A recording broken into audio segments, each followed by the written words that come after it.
Hello, everyone. Thank you so much for joining us today. Welcome to Let's Have Renaissance, a podcast about writing, editing, publishing, literature, the arts, and more. I am Ito Otini. And I'm Makaya Otini, and today we're speaking with John Dalton. John is the author of two novels, Heaven Lake, which won the Sue Kaufman Prize from the American Academy of Arts and Letters and the Barnes & Noble Discovery Award for Fiction in 2004, and The Inverted Forest, which was selected as a Best Book of the Year by the St. Louis Post-Dispatch and the Wall Street Journal's Book Lover in 2011. He's also a professor at the University of St. Louis, Missouri, and a MacDowell Fellow. We're excited to be with him today. Thank you for tuning in. We're excited that you're here. Why don't you also subscribe, like, comment, and share this episode with your friends? And if you know anyone who wants to come on the podcast, please do send them our way. Also, if you haven't yet, sign up for our free newsletter where we share updates, resources, and opportunities. To support the podcast, you can make a one-time donation through our website or purchase a subscription to our blog where you'll find more premium content and resources at thedatekeepers.com. Thank you for being a part of our community. John, thank you so much for joining us today. We're so excited to have you. Can you please tell us about you and what are you working on now? Okay, well, great. Well, thank you for the invite. It's nice to talk with you. As far as what I'm working on right now, I've been, for the past year and a half, working on a novel that is set in a retirement facility, what we used to call a nursing home. It's called the Friendly Village Retirement Center, and it features two characters, both in their mid-80s. One is named Thomas, one is Celia, and I think the novel is about that final stage of life when you kind of stand on the precipice, if you will, and both of these characters are living in assisted living.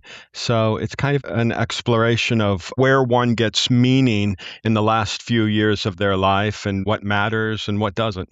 And who do you imagine as the audience for this book? Because, I mean... I am definitely one of them because I like his work. Right. Well, I mean, I'm asking because it's easy for someone to think, well, the people in the book are a proxy for the audience, right? So your target audience would be folks in retirement homes, but it's a very narrow way of thinking about how to market a book. And I'm sure that you are thinking about this book, being appealing to other readers. So how are you thinking about audience? I know it's also a bit premature to be thinking about audience, but once you've done this long enough, it's always like in the back of your head a little bit. So I'm curious how you're thinking about that. Yeah, I have two reactions. And the first one is I freely acknowledge that as far as an idea for a novel making a kind of glamorous pitch, this book I'm working on is really a terrible idea. Because there's lots of younger readers who, nursing homes are typically thought of as kind of grim settings and depressing settings. So I realize, I think embedded in your question is this very necessary skepticism, why set a novel in a nursing home of all places? But all I can say is I'm often surprised that there is a subsection of the audience that is very eager for stories set in unconventional places, and that there are a lot of people who really do wonder, someday I'm going to be that person in assisted living, and what is life going to be like then? And maybe, hopefully, a writer can show it to me in a new and interesting way. So anyway, I guess my point is that, yes, I'm fully aware that it won't be an easy idea to pitch to a large audience, but one of the great things about literary fiction is you can have unconventional ideas, and there will be hopefully, an audience out there who will be willing to follow you along. Well, I hope that my question didn't come across as too skeptical, because I actually was not asking it in that spirit. I was thinking not only about younger readers who might want a peek into that world, but also I was thinking about, there's a lot of cultures where it's verboten to send your relatives to a nursing home, and that's not done. I grew up in Morocco where that's if you do it, you're a bad person. Yeah. And I'm thinking those are audiences that might really be intrigued by a voyeuristic look into this world. And your publisher should think about selling those foreign rights right away. Is it Yeah, that's right. It's all about thinking about who is going to want to read this story because they actually are not familiar with this world for whatever reason. Yeah, I hadn't thought about the foreign angle, but you're very right that there are people in the rest of the world who wonder at this incredible infrastructure of caring for elderly people we've created. I guess I'm thinking of it often. I'm based out of St. Louis, and we have a great public library here. And from time to time, I'll introduce writers who are coming through on book tours. And, we can sometimes have large crowds, 800, 1,000 people show up for popular writers or sometimes a poet. And, inevitably, these are people my age or older. I'm in my early 60s. So I think that this kind of reading audience would be very open to a book like this. And I think, like as I said, I came from North Africa, where taking or sending your elderly relative to a nursing home is seen as a bad thing. Like the person is seen as not a good son or daughter or a good family member. But I also, as soon as you said it, I was thinking about it from a Western point of view. And I think because I also live with chronic pain, but I was thinking, wow, that's cool. Like I want to have that time. Like I am in my 30s and I'm like, I want to know what it feels like to be in my 80s. It's like hope that we're going to make it. We're going to be there one day. I think that's another angle to market the book. It's not just, a gloomy, sad 80-something-year-old person. But as weird as this might sound to a lot of people, I have a lot of friends in their 80s. Yeah. It's nice. Yeah, like a lot of my friends are old people who, like, I just love listening to them and hearing the stories. And when I was in grad school, I spent all the little free time that I had going to a nursing home and just listening to people's stories. And again, the hope of the future is what I see in the novel. Yeah. Yeah. And can you tell us about your other books? Yes, sure. My first book was a novel called Heaven Lake. So years ago, when I was a young man, I got an English degree and I taught overseas in Taiwan. I taught English as a second language. I lived there for 3 years and traveled in China, and I had, some adventures and things like that. And this is born out of that experience. Heaven Lake is about an idealistic young Christian missionary named Vincent Saunders, who thinks he understands the world morally and religiously and heads off to Taiwan to work in a ministry house in a small town. Well, things don't go as he planned. His world gets turned upside down. When I was over in Taiwan, I met an interesting gentleman, and this was in the late 1980s. And this was a Taiwanese businessman, and he had been one of the first Taiwanese businessmen allowed to go to mainland China and open up businesses. At present, these kind of cross-strait business dealings are very common, but back then, only a few were allowed to go. And this gentleman, while he was over in mainland China, met a young woman who he felt to be very beautiful and attracted to, and she seemed to like him, and he wanted to marry her, and she wanted to marry him. But in 1989, this was impossible. It's certainly possible now, but it was impossible then. And so this businessman pulled me aside and a couple of other foreign English teachers and offered us $10,000 if one of us would travel to mainland China and find this woman and marry her. Because as an American or a Canadian or a citizen of the UK, you could marry a person from China. And his idea was that we would find the woman, marry her, bring her out of China, and turn the woman over to him, and then go back and get a divorce. Okay. Yeah, I remember him saying that it would be no big deal because Westerners always got divorced anyway, so it would be no problem.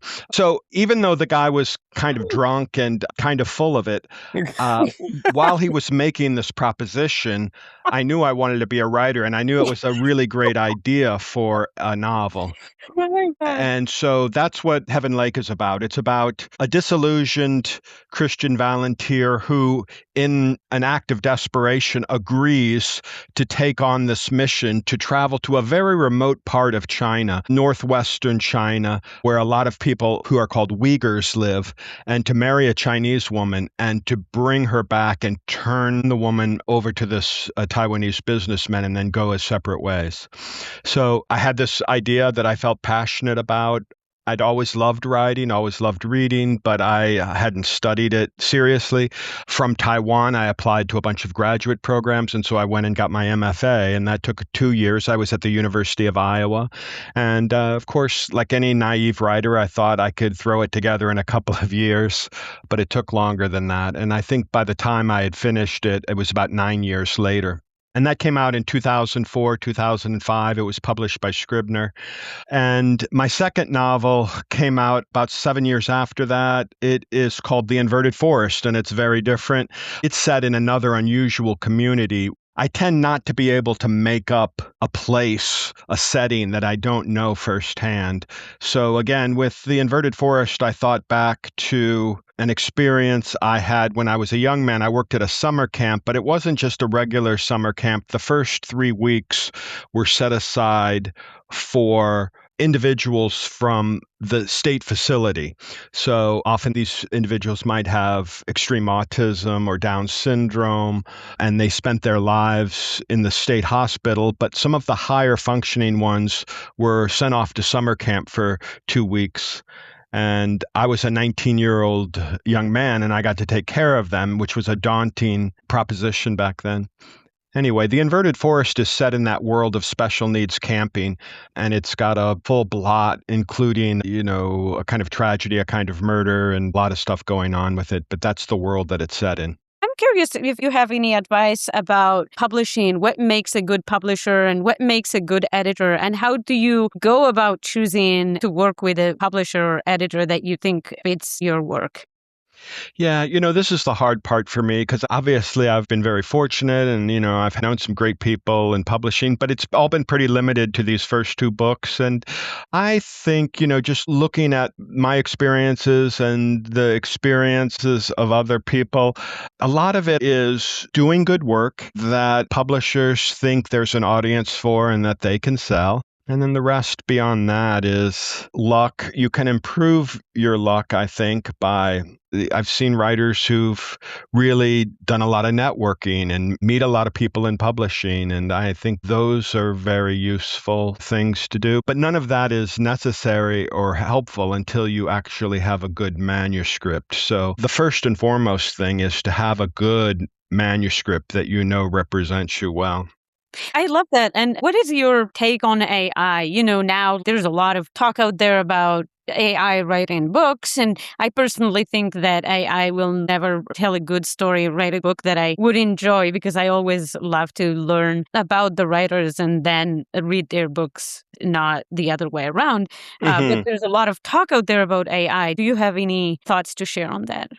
Yeah, I also have doubts that current or even probably future AI in the next year or two is going to be able to pull off the amount of planning that goes into a long form story like a novel. However, when I tinker around with some of these AI and I have them write short fiction, microfiction and stuff, I'm astounded by some of the quality they produce. And especially, of course, when you ask AI to write microfiction in the style of a particular writer and a particularly good prose writer. I remember fooling around and saying, write such and such story in the style of Sally Rooney, the Irish writer Sally Rooney. And the quality jumped considerably in terms of sentence by sentence. Very impressive. And then you'll also notice that AI has this ability to embed early in the microfiction a hint of something and then to elaborate on it midway through, and then at the end to circle back to it and create a kind of insight or revelation. And I'm just like, I just find that pretty fascinating that a large language model can plot out some kind of recurrent idea and expand on it. So anyway, that's my pro side. But I very much agree with you that I'm sure there is going to be, if there isn't already on the sly, AI authored novel. I don't think people are going to want to read it. I think part of what makes us drawn to a novel is just the human struggle that went into it. And Exactly. if there isn't any human struggle, it's going to feel hollow and there's going to be a void. I think Yeah. that's why no matter how good AI gets, as long as I know that it's not written by a human being, I will not like it or even read it no matter how good it is. I think because I believe in hard work and I know how hard it is Yes. to write. So, yeah. And I mean, also, I see what you're saying. Like, in a technical sense, there are some things that are very impressive when you're like, oh, a mindless machine was able to do this. That is very strange and uncanny, but still, it's imitation. Like, it can't do that when you don't tell it to write in the style of X or Y. It doesn't have its own style that is compelling. Insofar it has a style at all, it's like the style of copy, which Yes. is not really a compelling read. It's very formulaic and there's no organic voice there. When you're thinking about it in terms of, oh, it's a machine and it can do this, that's wild. But then when you're thinking about it as a reader, it still falls way short of anything that is worth reading. Yeah, and I think the question we're wondering is, could it get 10 times better? You know, I often tell my students the most popular writer, or the writer that their grandkids and great-grandkids are going to know about, are not the literary writers that we rave about in workshop and stuff. It's going to be Stephen King, because his influence is so vast, and also I think because he's a good writer. He's a fantastic storyteller, and even when he really puts his mind to it, he can write great prose at times too. But anyway, when he is finishing up his career, let's say 10, 15 years from now, there's such a demand for his work, there could easily be an AI system that absorbs all of his huge canon of writing and can produce Stephen King stories and novellas for the next 1,000 years, something like that. Has that ever occurred to you? Yeah, well, there's also going to be the person who is not Stephen King and is not widely known in workshops. None of us has ever heard of that person.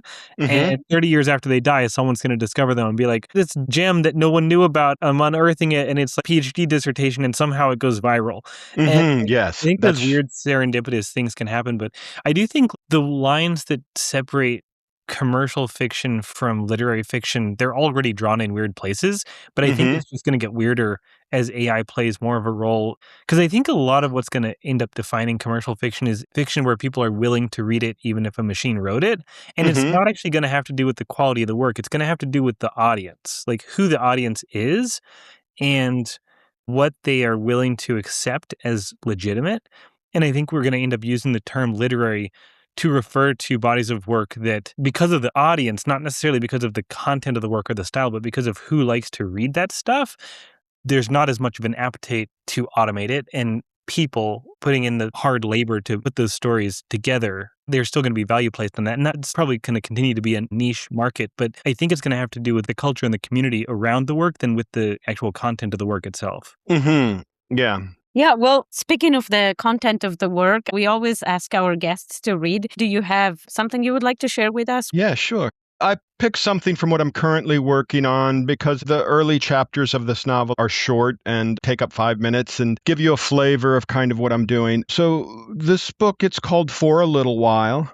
This is the one that's set in the Friendly Village retirement and care facility. There's 2 characters. One is Thomas, one is Celia, and they are both ex-community college professors, used to hate each other back in the world and now find themselves reunited and are the closest of friends in a way. So it's a complicated friendship. One of the ideas of this novel is that Thomas is keeping a notebook into which he records his thoughts and ideas and the last important feelings and ideas he has. He's keeping in this thing called the beige notebook.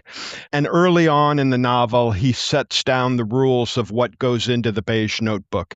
And that's the section I'm going to read now. Into the pages of the beige notebook go ideas that rise from my softening brain, still giving off a curious light.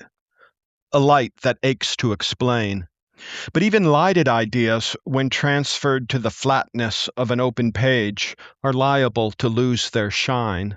A few ideas, however, will expand in several directions at once, the implications multiplying, the text quadrupling in size, the kernel of the idea still gleaming as the sentences add up. Then comes the shaping and polishing, work so interior and so lacking in drama that it can't be described. In the best circumstances, each word, phrase, sentence finds its perfect place. My once flickering idea now stands on the threshold of becoming an official entry into the beige notebook and must be read aloud to Celia. Celia knows if an idea leans in an original direction. You can measure her regard for a new entry into the beige notebook by watching her oft-trembling lips go almost still. The corners of her eyes will tighten and relax. This means she accepts what I've offered. Otherwise, she will simply come out and say, "Oh, God, no, Thomas, no. That idea was put to bed 1,001 years ago." Or, "Interesting. Did a circle of fat men smoking cigars tell you that was true?" Or, "It would be pretty to think so, wouldn't it, Thomas?" With Celia, it's either encouragement so fleeting it evaporates in the same instant it appears, or criticism so pointed it spears the flaw in the text and then goes further to bayonet one of your childhood's greatest vulnerabilities. But Celia says criticism must be this way. If not, a tide of soft ideas will wash into the beige notebook and turn any worthwhile insights into mush. The way to keep soft ideas out is to choose clear standards. On this, Celia is adamant. There must be standards. Consequently, she must have a say in deciding what those standards are. Finally, she must listen to each new entry into the beige notebook to know if the standards are being upheld. So began the negotiations, at volume and at length. I won't describe it except to say that there were words and still more words, many of them fancy. Except to say that behind each of Celia's words was the fact that she had a long and somewhat notable career as a scholar and published author, whereas behind my words something much simpler. It was my beige notebook. They were my ideas. Still, we managed somehow to arrive at a short list of standards and to describe what those standards meant. I present them to you in their fullness. Number 1, the beige notebook will avoid scrutinizing the human body as it ages. We're referring, of course, to muscle and bone loss, but we're also casting our net wider to include all kinds of shrinkenings and hardenings that occur both on the surface of the body and within the interior. Also, things that sag.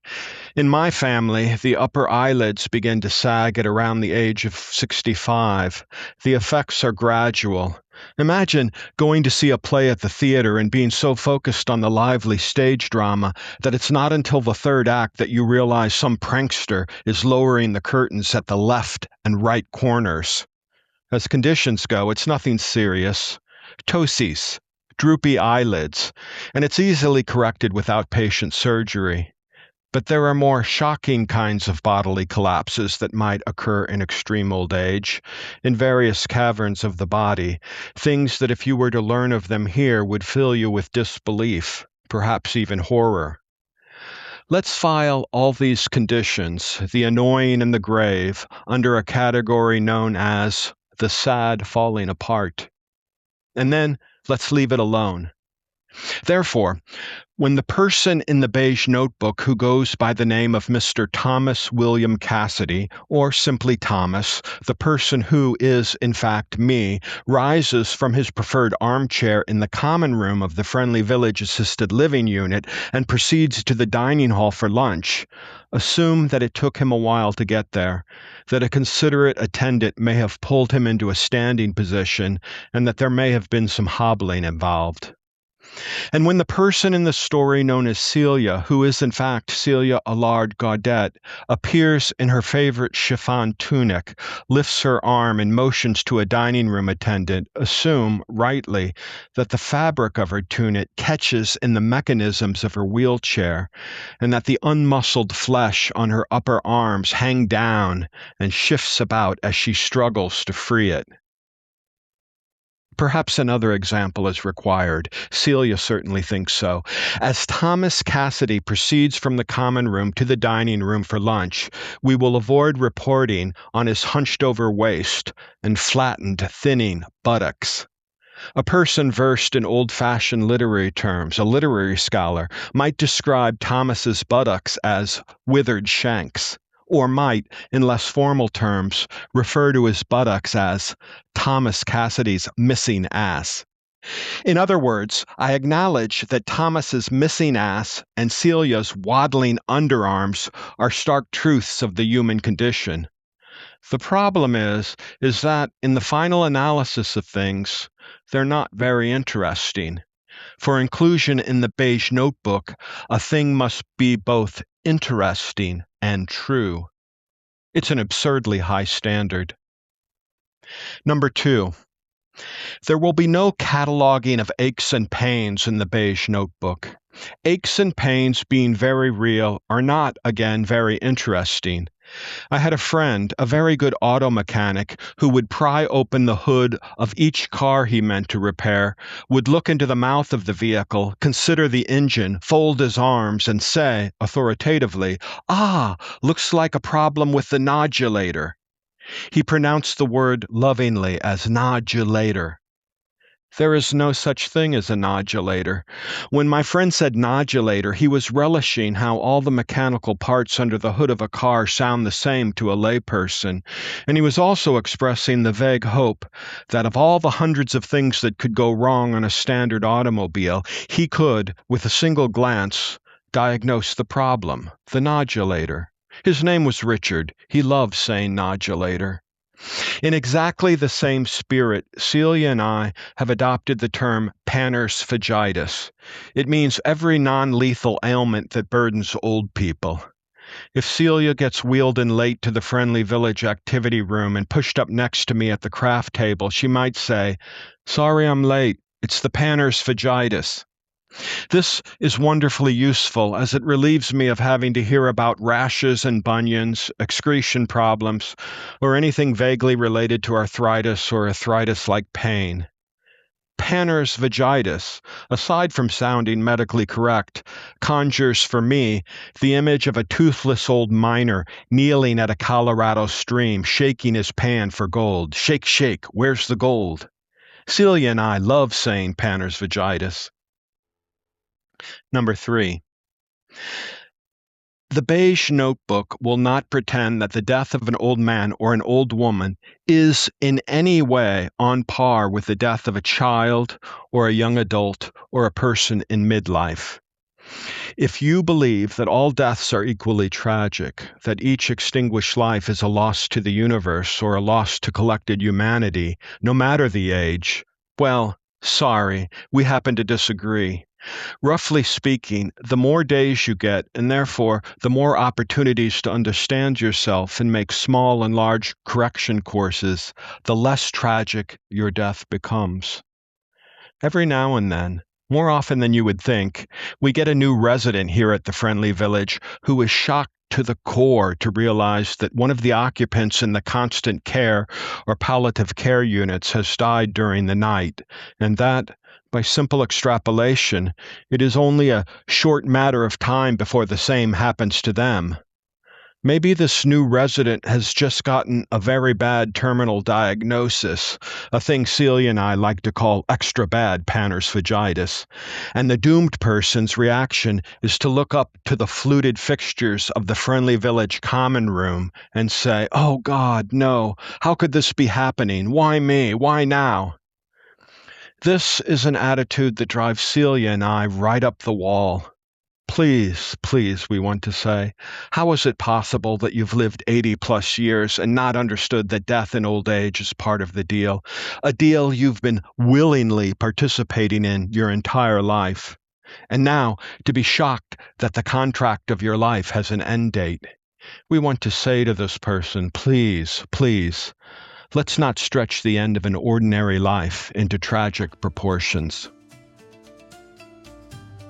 I love it. I can see Thomas's buttocks floating in my mind. Good. Thank you. Thank you for the time spent talking to me. It was great. Yeah, we look forward to having you back again. Keep us up to date with the novel and keep it up. Okay. All right. I will.